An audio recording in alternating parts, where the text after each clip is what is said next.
Malar's kitchen பார்க்கும் உங்கள் அனைவருக்கும் என்னுடைய அன்பான வணக்கம்.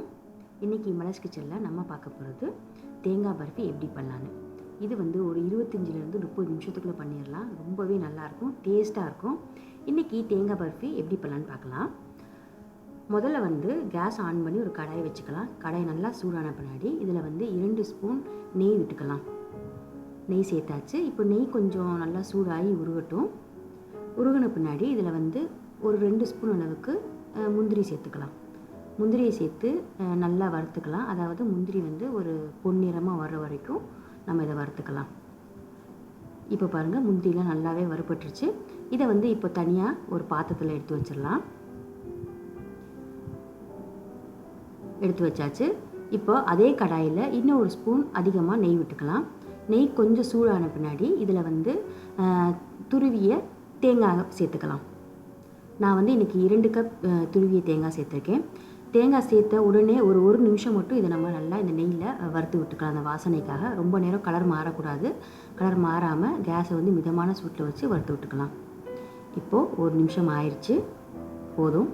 அப்புறமா இதிலே வந்து ஒரு கப் அளவுக்கு ப்ரௌன் சுகர் நான் சேர்க்குறேன். நீங்கள் வந்து ப்ரௌன் சுகருக்கு பதிலாக வெள்ளை சர்க்கரையும் சேர்த்துக்கலாம். நான் வந்து 1 கப் சேர்த்துருக்கேன். உங்களுக்கு இனிப்பு அதிகமாக தேவையில்லைன்னா நீங்கள் கம்மி கூட பண்ணிக்கலாம். அப்புறமா இதில் வந்து 1 கப் பால் சேர்த்துருக்கேன். ரெண்டையும் சேர்த்து நல்லா கலந்து விட்டுறலாம். கேஸை வந்து மீடியம் ஃப்ளேம்லேயே இருக்கணும். இப்போ முதல்ல எல்லாத்தையும் கலந்த பின்னாடி இந்த மாதிரி தண்ணியாக இருக்கும். ஆனால் வந்து இது போக போக நல்லா கெட்டியாக மாறிடும். இப்போ பாருங்கள், ஃபஸ்ட்டு இருந்ததுக்கு இப்போ கொஞ்சமே கெட்டியாக இருக்குது.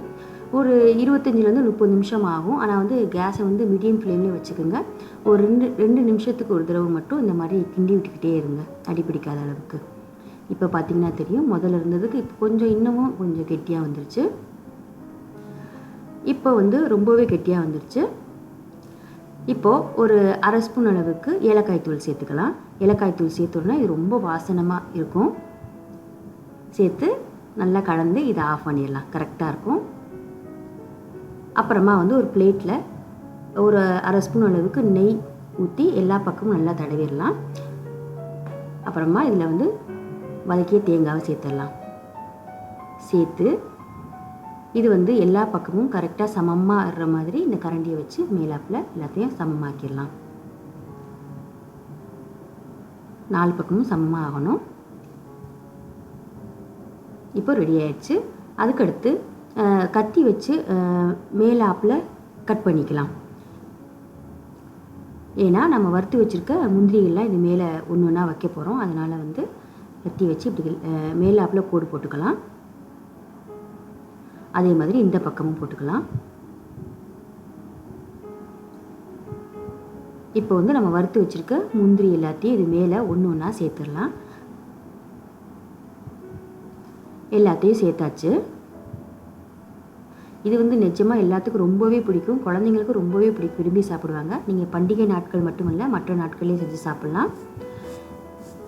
இப்போ வந்து இதை வந்து நல்லா ஆற வச்ச பின்னாடி நம்ம சின்ன பீசஸாக போட்டுக்கலாம். அப்படி நல்லா ஆறலைன்னா நீங்கள் ஃப்ரிட்ஜில் கூட வச்சு ஒரு அரை மணி நேரம் கழித்து எடுத்து கட் பண்ணிங்கன்னா நல்லாவே வரும். இப்போ பாருங்கள், நம்ம கட் பண்ணி பார்ப்போம். நல்லாவே ஆறிடுச்சு. கட் பண்ண ரொம்பவே நல்லா வருது.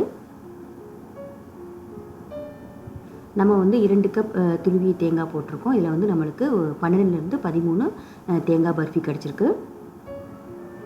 இப்போது இதிலேருந்து சின்ன பீசஸ் எடுத்து பார்ப்போம். ரொம்பவே சூப்பராக ரெடி ஆயிடுச்சு தேங்காய் பர்ஃபி. ரொம்பவே ஈஸி இது செய்கிறது. நீங்களும் கண்டிப்பாக இதை வீட்டில் செஞ்சு பார்த்துட்டு எப்படி இருக்குன்னு சொல்லுங்கள். இன்றைக்கி நான் பண்ண இந்த தேங்காய் பர்ஃபி உங்களுக்கு பிடிச்சிருந்துச்சுன்னா மறந்துடாமல் இந்த வீடியோ கீழே லைக் போட்டுருங்க. அப்புறமா இது வரைக்கும் நீங்கள் மலர்ஸ் கிச்சனுக்கு சப்ஸ்கிரைப் பண்ணலைன்னா சப்ஸ்கிரைப் பண்ணிடுங்க.